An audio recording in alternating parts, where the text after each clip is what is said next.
أعوذ بالله من الشيطان الرجيم بسم الله الرحمن الرحيم قالوا وهم فيها يختصمون تالله إن كنا لفي ضلال مبين إذ نسويكم برب العالمين وما أضلنا إلا المجرمون من شافعين ولا صديق حميم فلو أن لنا كرة فنكون من المؤمنين إن في ذلك لآية ومؤمنين وإن ربك لهو العزيز الرحيم صدق اللہ العظیم۔ یہ سورۃ الشعراء کی آیت نمبر 96 سے آیت نمبر 104 تک 9 آیتیں آپ حضرات کے سامنے تلاوت کی گئی ہے۔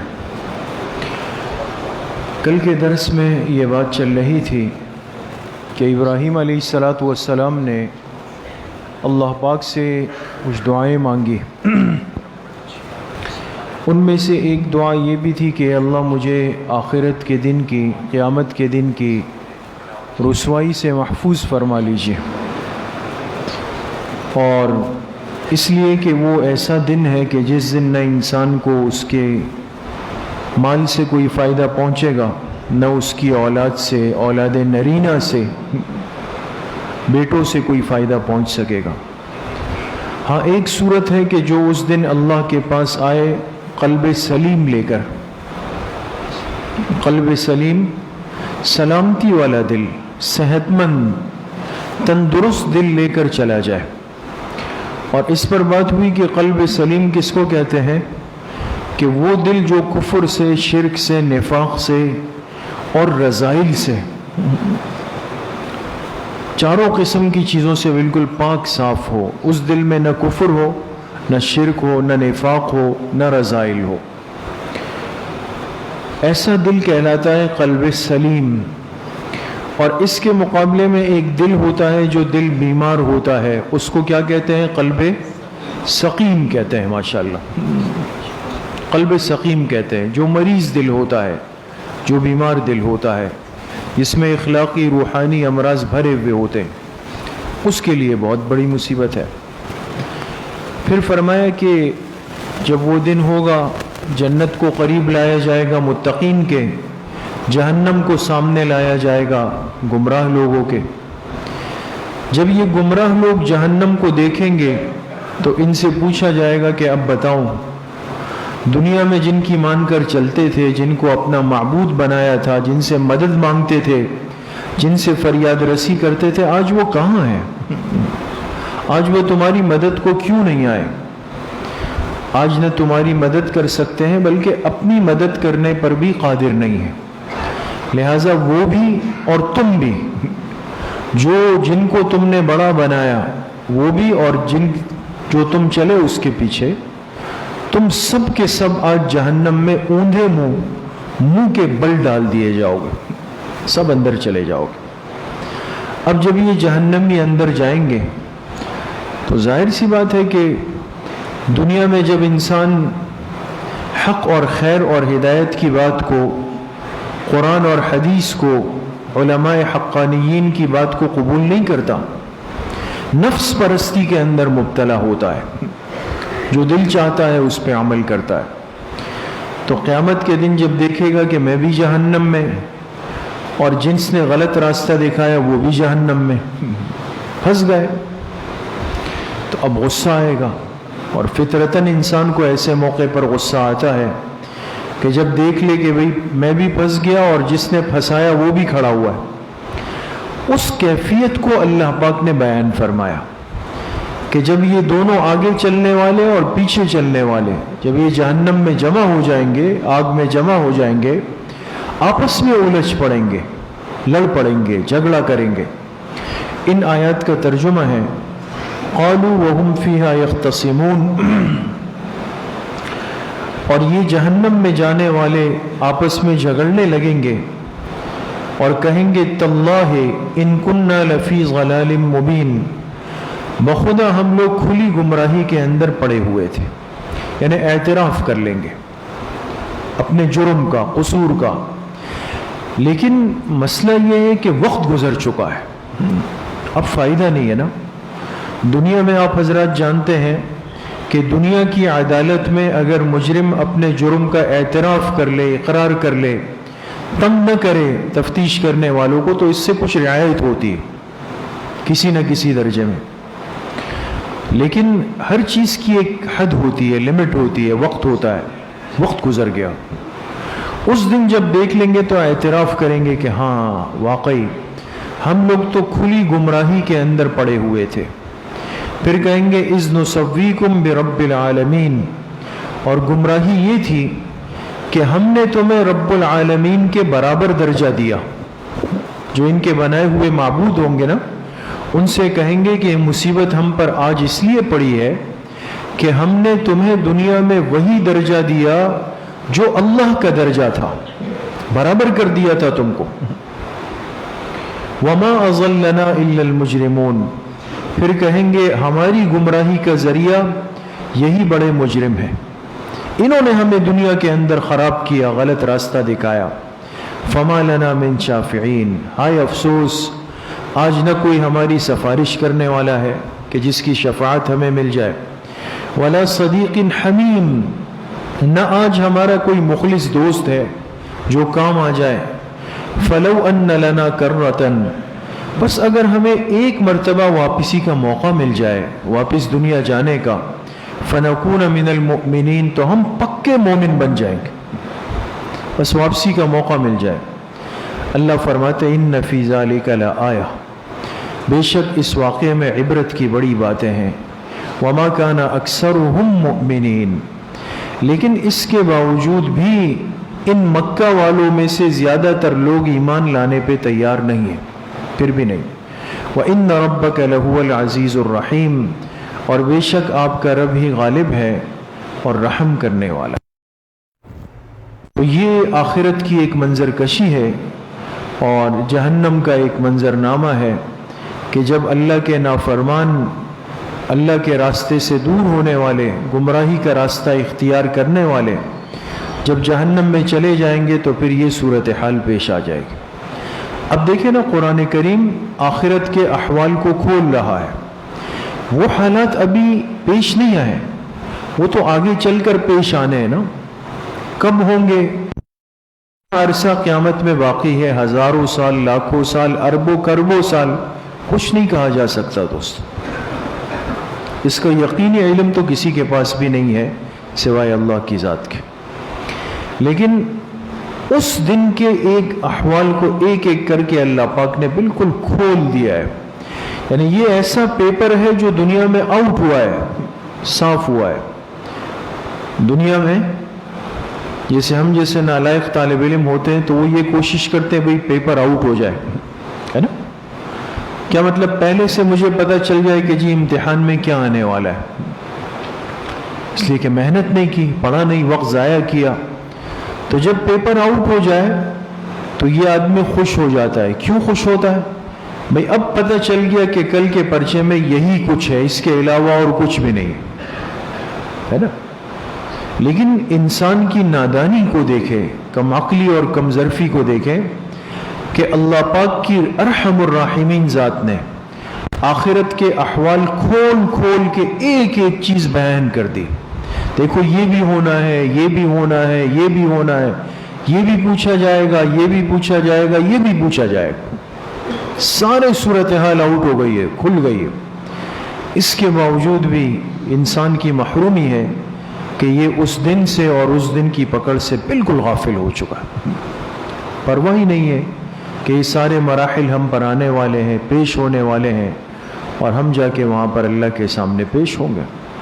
اس لیے میرے عزیزوں، دوستوں، بزرگوں، اس دنیا میں رہتے ہوئے کس کو اپنا بڑا بنانا ہے، کس کی اتباع کرنی ہے اور کس کے پیچھے چلنا ہے، کون اس قابل ہے کہ واقعی اس کی بات ہمارے لیے قبولیت کا درجہ رکھے، یہ بہت سوچ سمجھ چھان پھٹک کی بات ہوتی ہے.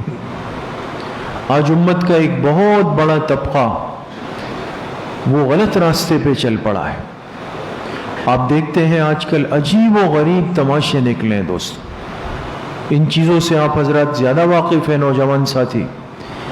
کہیں پر ناچ ہو رہا ہے, کہیں پر گانے بج رہے ہیں, کہیں پر سجدے ہو رہے ہیں, کوئی آ کے پیر چوم رہا ہے, نعوذ باللہ کوئی عورتوں سے معانقے کر رہا ہے, مرد و زن کا اختلاط ہو رہا ہے. اور یہ سب کا سب جو ہے وہ کوئی گناہ کے عنوان سے نہیں ہو رہا, نعوذ باللہ یہ دین کے عنوان سے ہو رہا. بھئی یہ فلاں کا دربار ہے, یہ فلاں سرکار ہے, یہ فلاں وہ ہے, یہ فلاں وہ ہے, یہ فلاں وہ ہے, اور یہ سب سلسلے چل رہے ہیں. اور آپ اگر غور کریں گے ہر جگہ آپ کو بھرپور آباد نظر آئے گی, لاکھوں کے مجمع جمع ہیں ہر جگہ پر. اب یہ انسان اتنا گر گیا ہے اور اس پر ایسی ایک مہر لگ گئی ہے کہ سب کچھ اپنی آنکھوں سے دیکھتے ہوئے کہ بھئی یہ ناچ گانا یہ میرے پیغمبر کا طریقہ کیسے ہو سکتا. یہ آدمی نعوذ باللہ جو ایک عورت کے جسم کو مس کر رہا ہے, اس سے گلے مل رہا ہے, یہ میرے پیغمبر کا طریقہ کیسے ہو سکتا ہے. حضور علیہ الصلوۃ والسلام نے پوری زندگی, حدیث پاک میں آتا ہے, مستورات سے بیعت لی, کسی نامحرم عورت کو آپ کا ہاتھ مس نہیں ہوا ہے, کبھی نہیں. بے وراء الحجاب ہے, پردے کے پیچھے سے ہوا ہے. تو یہ کیسے ممکن ہے کہ یہ جو ڈرامے بازیاں ہو رہی ہے, یہ گانے باجے ہو رہے ہیں, اور یہ لہو و لعب ہو رہے ہیں, اور کوئی پیسے پھینک رہا ہے, کوئی کیا کر رہا ہے, کوئی کیا کر رہا ہے, اور بھئی یہ بھی جو ہے فلاں کا دربار ہے, یہ فلاں والی سرکار ہے, یہ فلاں والا یہ ہے, یہ سب چیزیں ہو رہی ہے. اور جاہل عوام جو ہے وہ اس کے پیچھے جو ہے کھچ کھچ کر چلتی چلی جا رہی. بالکل بالکل. انسان یاد رکھیں, جب دین کی صحیح شکل کی ناقدری کرتا ہے, صحیح شکل کی, تو پھر اللہ پاک اس کو ایسوں کے حوالے کر دیتے. اس لیے ہمیں آج قدر کرنی پڑے گی, قدر کرنی پڑے گی اپنے ان سلسلوں کی, ان اکابر کی, ان علماء کی, ان محنتوں کی جو 100% قرآن اور سنت کی ترتیب پر ہے دوست. ورنہ یہ ناقدری انسان کو مار دیتی ہے, بالکل محروم کر دیتی ہے. تو آج تو دنیا میں چونکہ شہوت پرستی ہے, شکم پرستی ہے, زن پرستی ہے, زر پرستی ہے, یہ ساری چیزیں چل رہی ہیں. تو ہر انسان کہتا ہے بھئی چلے جائیں وہاں, ایک دن بیٹھ جائیں اور بخشے بخشائیں واپس آ جائیں. اور جو وہاں کے ممبر پہ کرسی پر بیٹھا ہوا ہے وہ لوگوں کو یہی سمجھاتے ہیں کہ بھئی آپ یہ کام کر لیں, آپ یہ کر لیں, یہ کر لیں, بس قیامت کے دن تو آپ کی بخشش ہو ہی گئی. اب تو قیامت کے دن آپ کو کوئی پکڑ نہیں سکتا, اگر پکڑے گا تو فلاں آ کے آپ کو چھڑا کے لے جائیں گے. نعوذ باللہ اس جملے پہ غور کریں. اللہ کی طاقت سے کوئی کسی کو چھڑا سکتا ہے؟ حدیث پاک میں آتا ہے, آپ علیہ الصلوۃ والسلام سے صحابہ نے پوچھا, اے اللہ کے حبیب صلی اللہ علیہ وسلم, آپ فرماتے ہیں ہم سب اللہ کے فضل کے محتاج ہیں, اللہ کے فضل سے جنت میں جائیں گے, کیا آپ بھی؟ آپ علیہ السلام نے فرمایا ہاں میں بھی اللہ کے فضل کا محتاج ہوں, کہ اللہ کی رحمت نے مجھے ڈھانپ لیا ہے. اولین و آخرین کے سردار جو محبوب کائنات ہے, اگر وہ اللہ کے فضل کے محتاج ہے تو ان کے مقابلے میں اس دنیا میں کون انسان ایسا ہو سکتا ہے جو اللہ کو قیامت کے دن اپنی زبردستی دکھائے؟ ان چیزوں سے دور رہیں, ان چیزوں سے بچیں. یہ جملے خطرناک ہے. یہ صرف اپنے مجموعوں کو, مجلسوں کو آباد کرنے کے لیے پیٹ پرستی کو چلانے کا ایک آسان طریقہ ہے. جو فلاں کے سلسلے میں آ گیا, جو فلاں کا مرید بن گیا, اب تو فلاں کے قدم نہیں ہٹیں گے جب تک وہ اپنے ایک ایک مرید کو جنت نہیں لے جائے. یہ کہاں سے ہو رہی ہے یہ باتیں؟ یہ کون سی قرآن کی تفسیر ہے؟ یہ کون سی حدیث ہے؟ یہ کون سی صحابی کا قول ہے؟ اتنی جرأت کے ساتھ ان باتوں کو آج بیان کیا جاتا ہے, اور امت بھی ماشاءاللہ, واہ واہ, سبحان اللہ, الحمدللہ اس کو قبول کر رہی ہے. تو اس پڑھی لکھی دنیا میں اور اس ترقی یافتہ دنیا میں رہنے کے باوجود ایسی باتوں کو قبول کرنا, اسی کو پڑھا لکھا جاہل کہتے ہیں دوستوں. اس لیے قرآن کریم سے جڑنے کا مقصد یہ ہے کہ ہمارے عقیدوں کی اصلاح ہو جائے اور یہ یقین بن جائے کہ اس کائنات میں اختیار کلی دنیا اور آخرت کا وہ صرف کس ذات کے پاس ہے؟ اللہ کے پاس.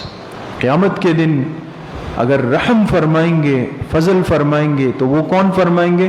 اللہ پاک کے ساتھ. ہاں، حضور علیہ السلام کو مقام شفاعت دیا جائے گا، یہ حضور کی خصوصیت ہے. مقام محمود دیا جائے گا، مقام شفاعت دیا جائے گا، لیکن وہ اللہ کے اذن پر موقوف ہے، اللہ کی اجازت سے ہوگا. اللہ آپ کو فرمائیں گے میرے حبیب آپ جس کی شفاعت کرنا چاہیں آپ کر لیجئے. آپ فرمائیں گے، صحابہ فرمائیں گے، تابعین فرمائیں گے، صالحین فرمائیں گے، نیک اولاد کرے گی، سلسلہ بسلسلہ. حدیث میں اس کی بڑی تفصیل آتی. جس کے ساتھ خیر خواہی کی، اچھا کیا، اور وہ بھی شفاعت کرے گا. یہ سب سلسلہ ہوگا دوستو. لیکن آپ علیہ السلام کے سامنے کچھ لوگ آئیں گے، آپ فرمائیں گے سحقاً سحقاً، کو دور لے جاؤ، میری نظروں سے دور لے جاؤ.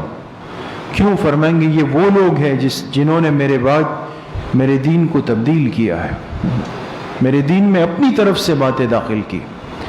اس لیے میرے عزیزو دوستو بزرگو، زبان کے استعمال میں احتیاط کی ضرورت ہے. آج کل نیٹ کی دنیا کا دور ہے، میسیج آتا ہے، لکھا ہوتا ہے بس پلیز فارورڈ، آگے بھیج دیں، 100 کو بھیجیں، 1000 کو بھیجیں. جنتیں یہاں بٹ رہی ہے دوستوں، ہمارے فیس بک پہ. ہاتھ نہیں رکنا چاہیے، 1 لاکھ لوگوں کو بھیج دیں. اگر آپ واقعی مومن ہیں تو 1000 لوگوں کو بھیج دیں. نہ نماز ہے، نہ روزہ ہے، نہ فجر ہے، کچھ بھی نہیں ہے. فیس بک کے میسیج بھیجیں اور جنت کے ضامن بن جائیں. اس سے زیادہ دین کے ساتھ اور کیا مذاق ہوگا؟ اس لیے ان چیزوں میں بھی محتاط ہو جائیں. ہر ایسی چیز جو آپ کے پاس آئے اس کی تحقیق نہیں ہے. آپ یقین کریں یہ وہ ڈسٹ بن ہے، وہ کچرادان ہے جس میں ہر چیز خلط ملط کر کے ڈال دی جاتی. باقی کسی کے نیچے لکھنا صحیح البخاری، صحیح مسلم اور سنن ترمذی، یہ کوئی مشکل کام نہیں ہے دوستو. کوئی یہ تحقیق نہیں کرتا آج کہ واقعی یہ ہے یا نہیں ہے. وہ بالکل تسلی کے ساتھ لکھ دیا جاتا ہے، اور پوری حدیث کے ذخیرے کے اندر اس کا کہیں تذکرہ نہیں. ان باتوں میں احتیاط کریں کہ فلاں مہینے کی مبارکباد کسی نے کسی کو دے دی، اس کے لیے جنت واجب ہو گئی. کوئی ایسی حدیث نہیں ہے دوستو، کچھ بھی نہیں. یہ سب محنت باطل کی کیا ہے؟ اس امت کو اس کی عملی زندگی سے نکال دیا جائے. عملی زندگی سے. ہمیں تو حضور علیہ السلام اعمال دے کے گئے ہیں نا. باقی یہ کہ بس ایک باتیں سن لی اور واہ واہ ہو گئی اور فضائل سن لیے اور سب مجمع بخشا بخشایا ہو کر چلو چلا گیا، چلو بھائی سب کا کام ہو گیا. تو اس پہ بھی غور کرنا چاہیے کہ دنیا میں کون اس قابل ہے کہ جس کو انسان اپنا مقتدا بنائے. اس کو دیکھے، متبع شریعت ہو، متبع سنت ہو. یہ بنیاد ہے. ایک آدمی نے کتنا ہی جبہ قبہ پہنا ہوا ہو، کچھ بھی ہو، سنت کے خلاف چل رہا ہو، یہ ایمان کا ڈاکو ہے. ایمان کا ڈاکو ہے، اس کی اتباع نہیں کی جا سکتی. اور جو آدمی چاہے کتنا سادہ ہو، کمزور ہو، دان پان ہو، لیکن شریعت اور سنت پہ چل رہا ہو، یہ اللہ کا ولی ہے. ہمارے لیے بنیاد یہ چیزیں ہیں. تو بہرحال ان آیات میں اللہ پاک نے اس منظرنامے کو بیان کیا ہے جو قیامت کی ایک کیفیت اس امت پر آنے والی ہے. اللہ پاک مجھے بھی آپ سب کو صحیح عمل کی توفیق نصیب فرمائیں. وآخر دعوانا ان الحمد للہ رب العالمین. کل بروز اتوار انشاءاللہ جیسے آپ کے علم میں ہونا چاہیے کہ ہمارے ہاں ایک ترتیب ہے، ہر انگریزی مہینے کی پہلی اتوار کو کیا ترتیب ہوتی ہے؟ عشاء کی نماز کے بعد اصلاحی بیان اور ذکر مراقبے کی مجلس ہوتی ہے. تو چونکہ مارچ کے مہینے کی پہلی اتوار کل آ رہی ہے، تو کل انشاءاللہ بعد نماز عشاء اصلاحی بیان اور ذکر مراقبے کی مجلس ہوگی، اور باقی مغرب کے بعد انشاءاللہ حسب ترتیب جو ہے تاریخ اسلام کی مجلس بھی اپنی ترتیب پر ہوگی. ساتھی اہتمام سے شرکت فرما. الحمدللہ رب العالمین، الصلاۃ والسلام.